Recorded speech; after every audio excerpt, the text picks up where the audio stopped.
एक समय की बात है, एक राजा को कुछ अजीब सा विचार मन में आया।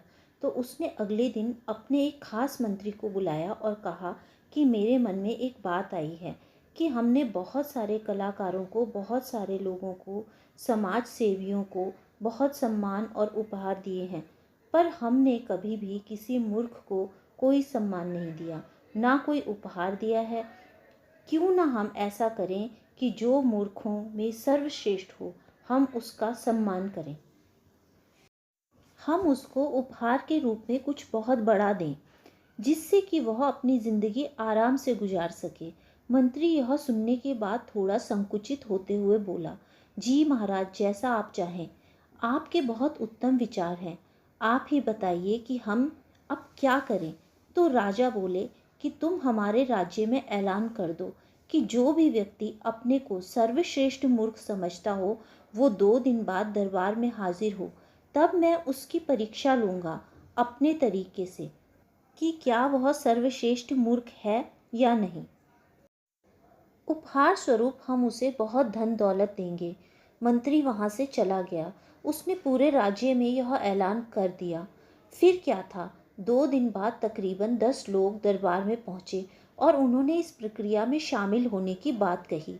फिर राजा ने एक एक करके सब लोगों से बात करना शुरू किया।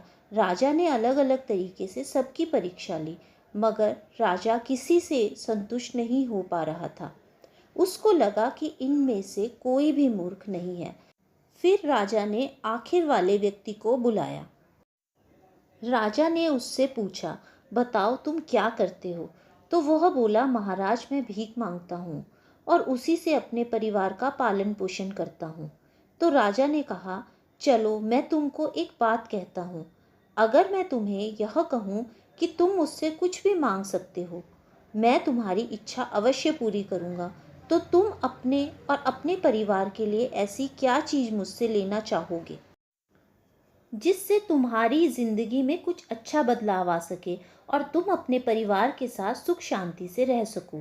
तब वो भिखारी बोला, महाराज, अगर आप मेरे लिए कुछ करना चाहते हैं तो महाराज, जहाँ मैं भीख मांगने के लिए बैठता हूँ वहाँ पर कोई छत नहीं है, जिससे मुझे गर्मी, सर्दी और बरसात तीनों मौसमों में बहुत ही कष्ट झेलना पड़ता है। अगर हो सके तो आप उस जगह के ऊपर एक छत डलवा दें तो आपकी बहुत कृपा होगी।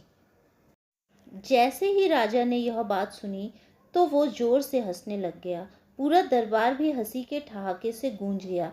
राजा ने ऐलान कर दिया कि हमारे राज्य में अगर कोई सर्वश्रेष्ठ मूर्ख है तो वह यही है, और उसको राजा ने उपहार स्वरूप जमीन और धन दौलत देकर दरबार से विदा किया। तो दोस्तों, उम्मीद है आपको कहानी पसंद आई होगी। कमेंट करके बताएं कहानी कैसी लगी। Please like, share and subscribe my channel कथा छाया। Thank you friends.